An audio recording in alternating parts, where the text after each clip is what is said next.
Lindsey and Aaron sitting in a tree. Kissing. First comes love, then comes marriage, then comes a baby and the baby carriage. Hey y'all, welcome to First Comes Love, Then Comes Marriage podcast. My name is Lindsey Jackson. And I'm Aaron Jackson. And today we will be talking about socialization and identity. So listen up. Leg up.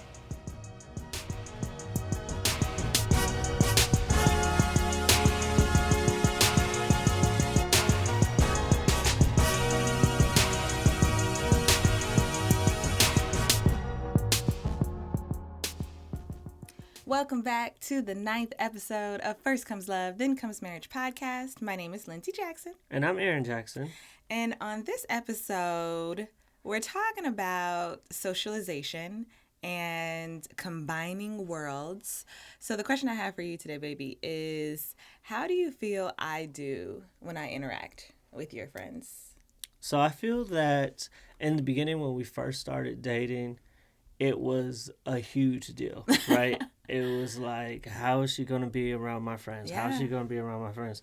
Now, more so that we've been together forever, it's a little less important. But it's important when we're in a new setting. So right now, I feel that you do a great job. You are engaging. And that's all I want you to be, right? So I don't want you to be the person, the Debbie Downer, the party pooper.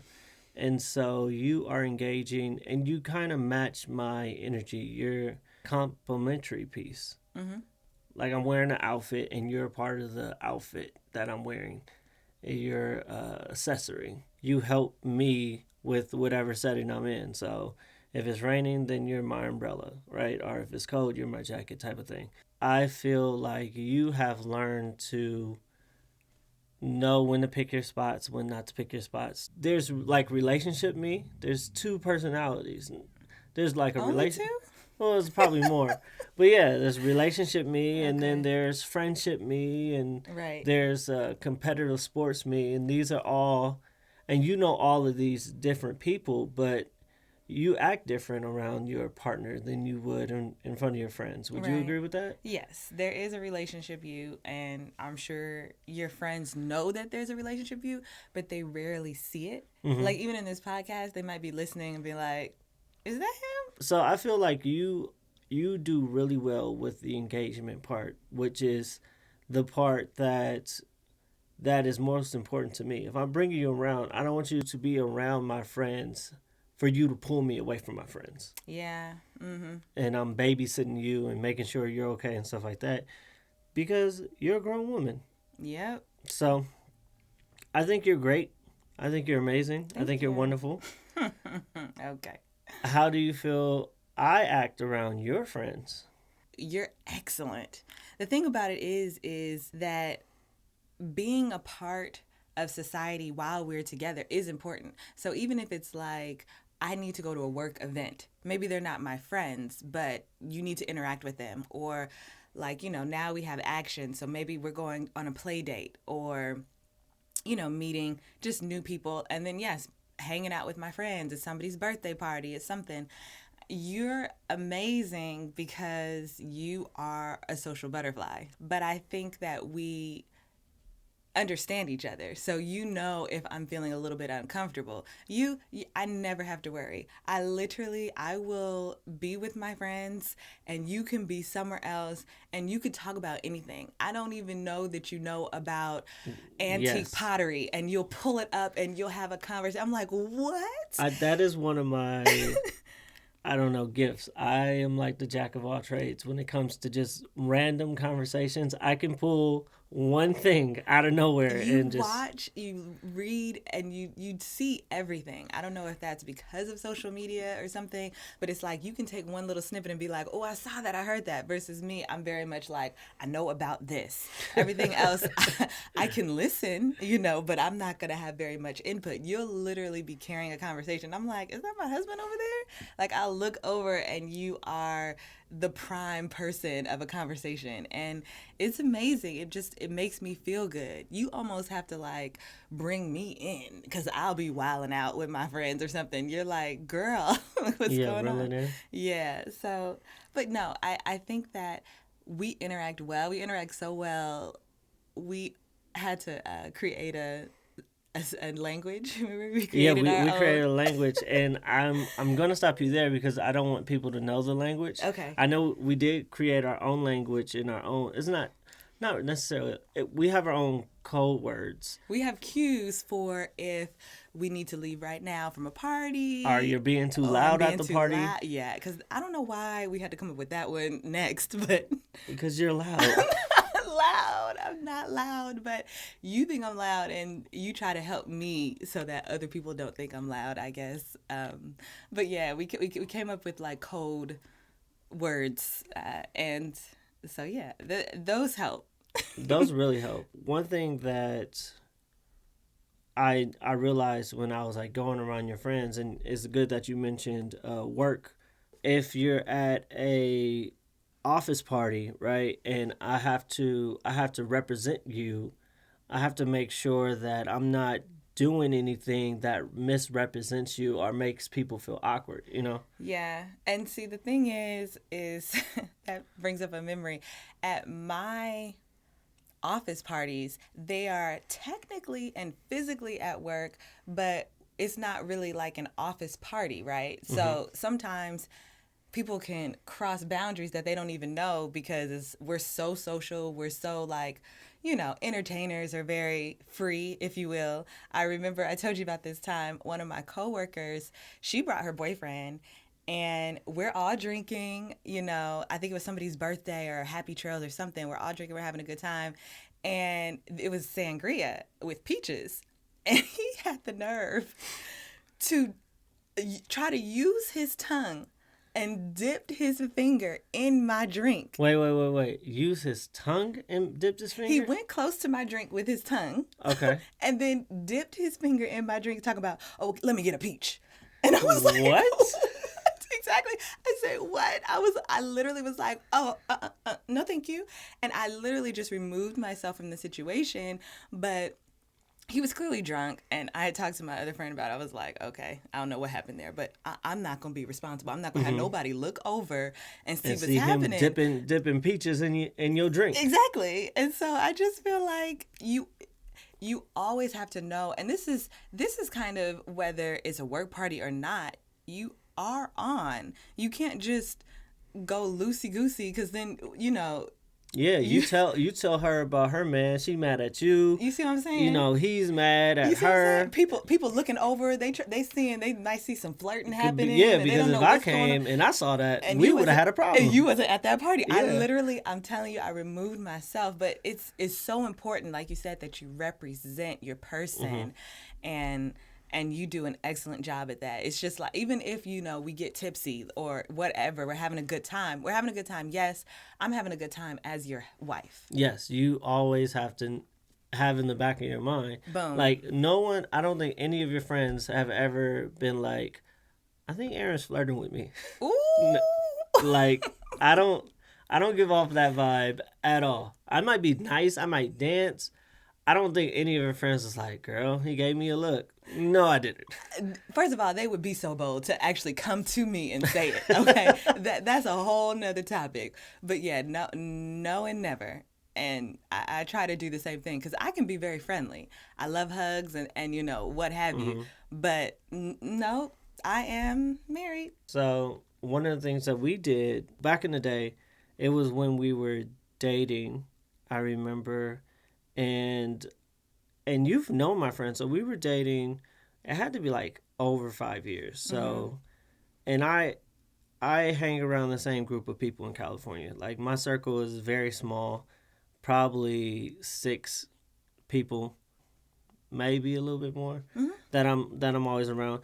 And half of that 6 is my siblings. So I hang around them, and Lindsey has known them all of her, I guess, adult life and, you know, teenage life. And so you came to the beach. Oh my And goodness. You gotta talk about yeah. this story. So I'm like, okay, meet me at the beach. We're all at the beach. We're hanging out. And you came to the beach and you were not there. You know, you were out of it. This was a lesson learned. This Mm-hmm. was a lesson learned. To be fair, and you have to go through these lessons. I had just worked a full shift. I was working at Apple at the time, so it was a full like retail shift, 9 hours.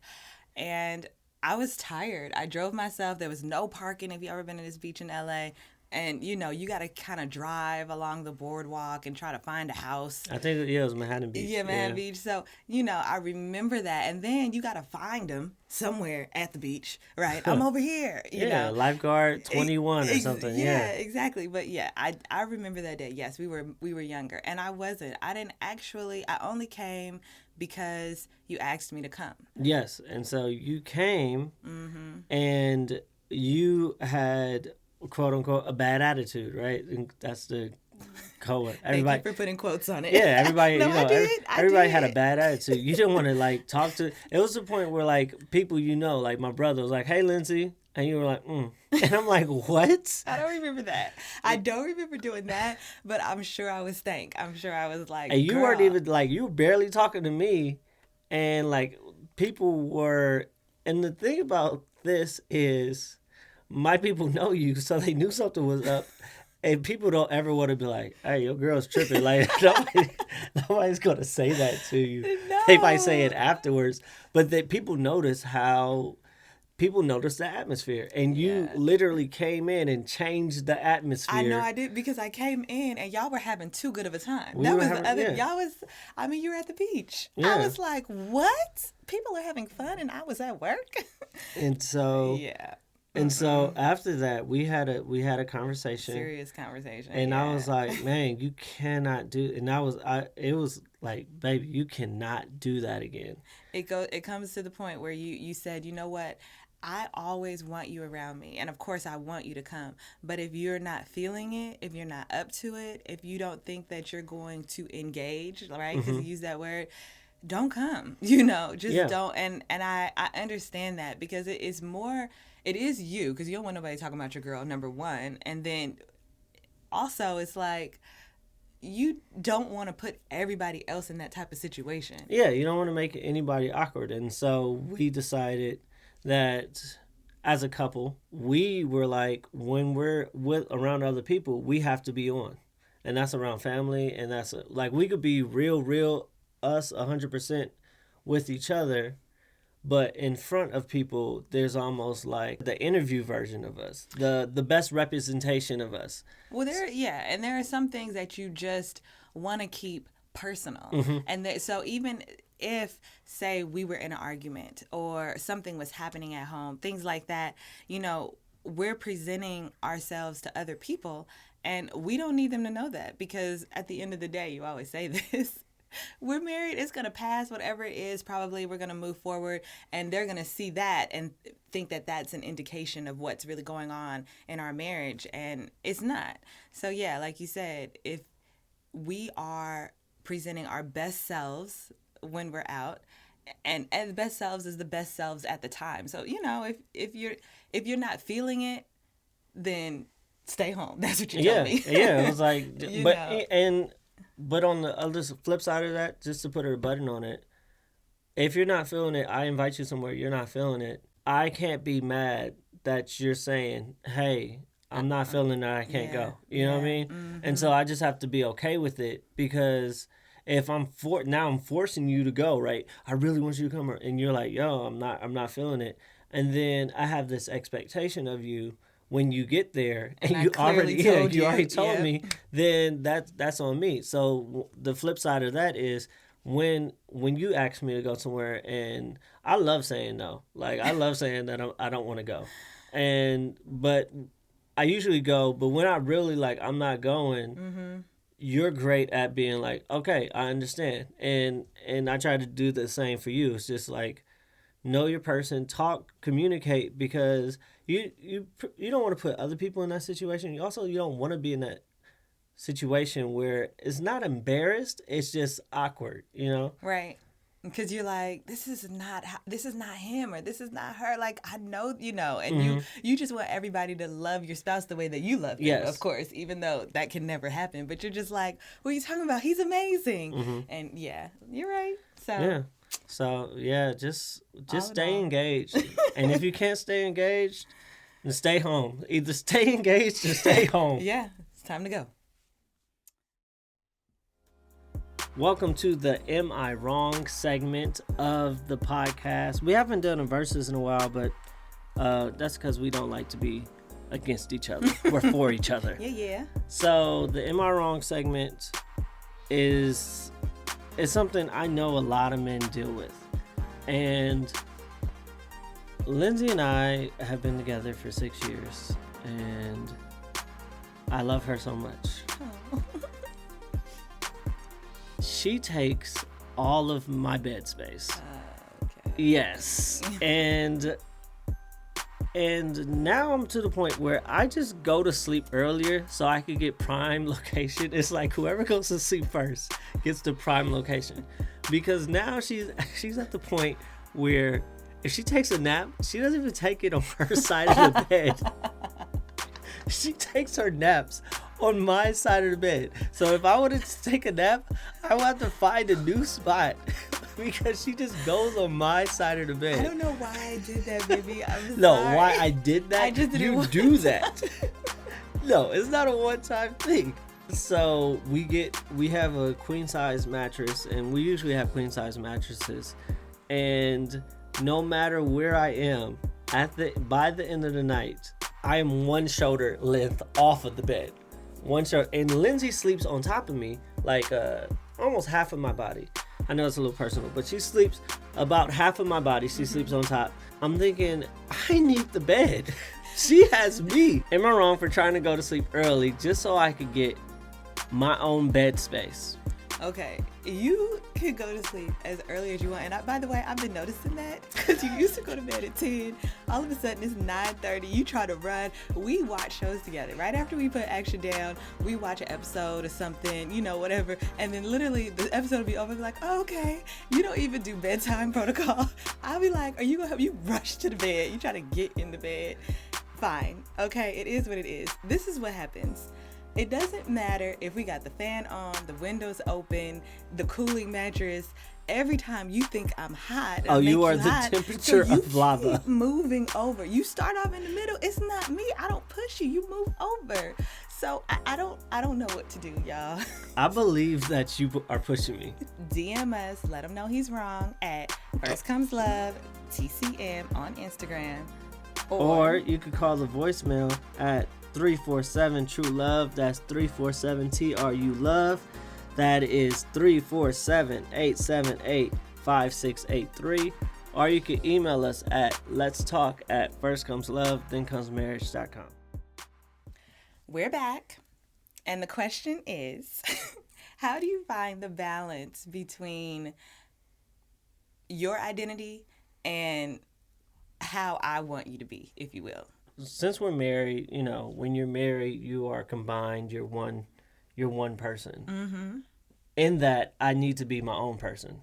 Mm-hmm. And that is a particular balance that I had to find, because, side note, I feel like men do this a lot, right? Men, in order to have sex with certain women, they have to be a certain type of guy, and they'll be that guy only to have sex with that woman. Right. You know what I mean? Right. Yeah. Mm-hmm. And so, like, you want me to be book smart? I could read books until I have sex with you. And then, like, you know what I mean? I could be, if you want me to be pro-black, Black Lives Matter, I'm all about blackity black, Mm-hmm. because you're a revolutionary. I could be that until I get you. And then I could go back to being myself. And so once you're married, yourself, it has to be almost like the same, right? I can't turn it on, turn it off, turn it on, turn it off. It has to be blended. And one of the things is I have my own stuff and I choose my battles. There are things that you like that I don't like, and I like that you don't like. We have to have our own things that help us stay individual. Mm-hmm. And I have to know when I'm doing something, like dressing alike all the time, which you love. You love. It's so cute. But I don't particularly like it. And then it went into, I was like, okay, well, we could dress alike.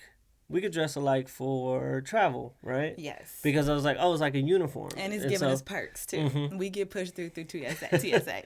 No, we got TSA pre, but Okay, well, they do like us. They do know us. They know us.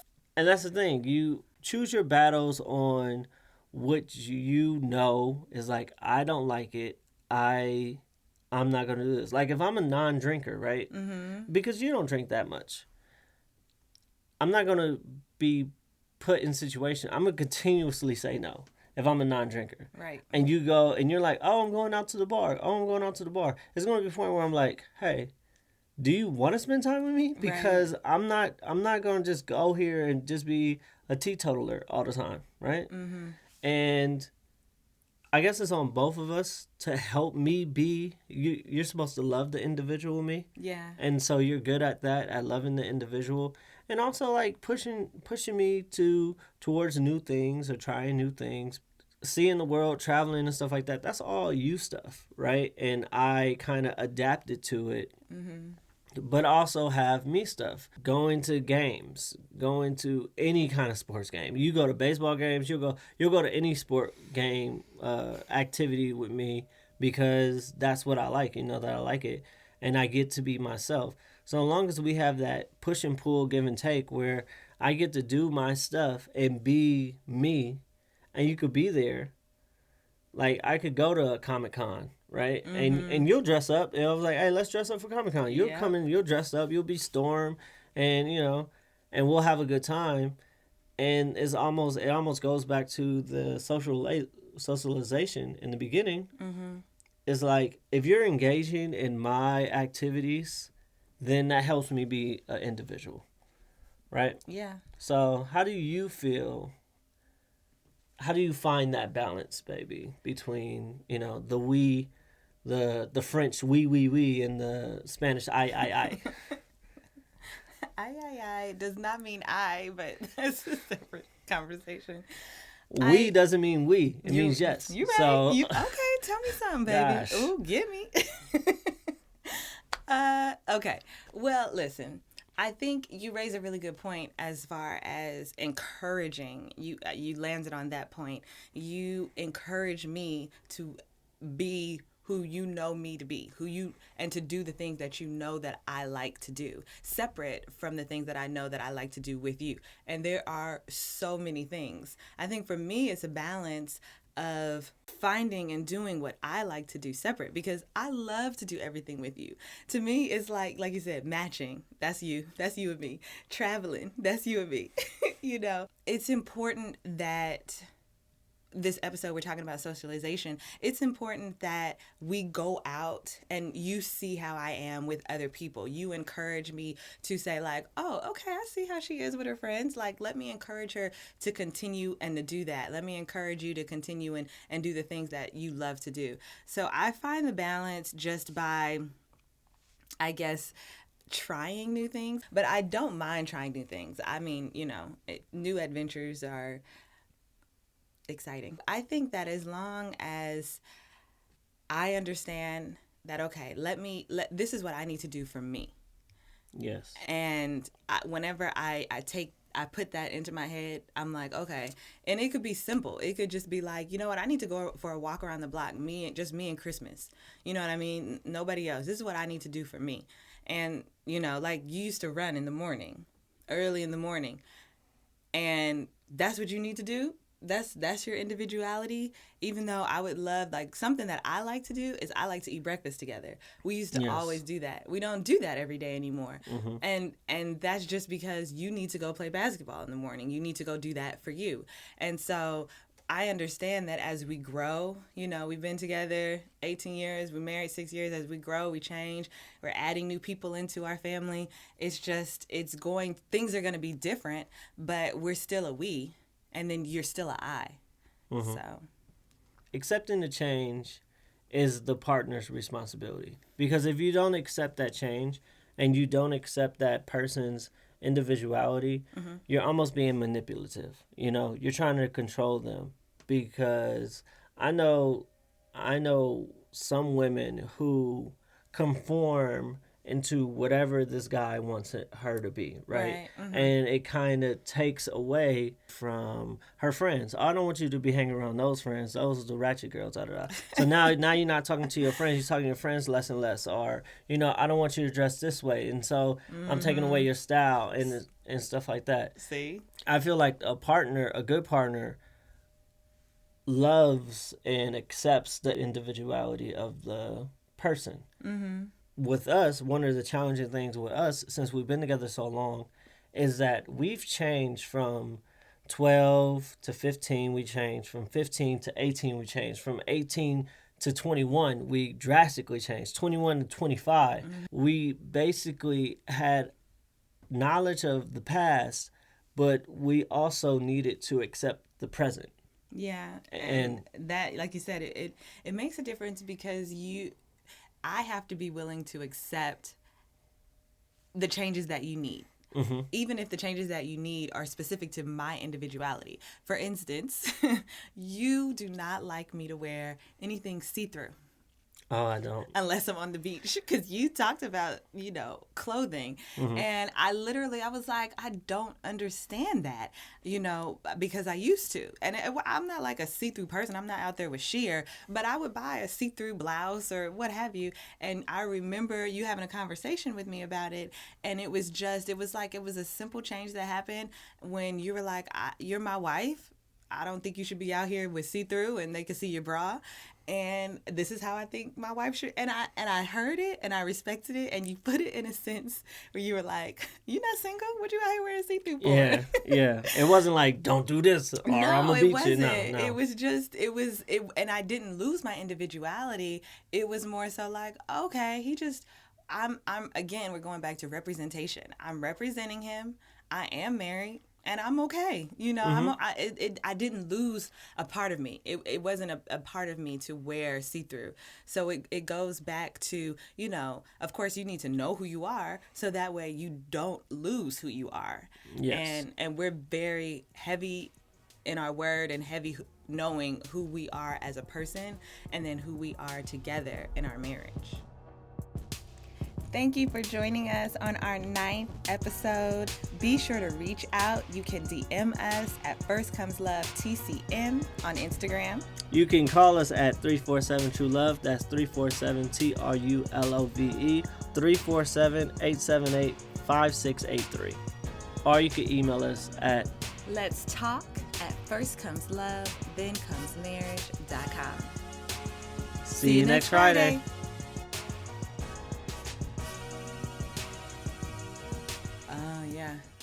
Okay, run it. It's ran. It's ran. It's been running. And you've been talking about me. So we're back, and the question is, you didn't like that? I didn't like all the breathing. So we're back. Woo! Okay.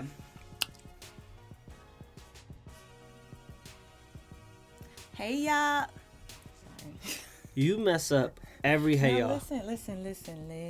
I'm ready. You know what? Since we're talking, you do laugh a lot. It's nice. I like it. I was listening to you laugh. You laugh a lot. I wasn't laughing. I was laughing at one thing. You gonna listen to this episode? You gonna be like, she didn't even laugh. Right? Probably more. So, girl, because you're loud. I'm not loud. Let me get a peach. And I was like, what? Exactly. I said, what? I literally was like, no, thank you.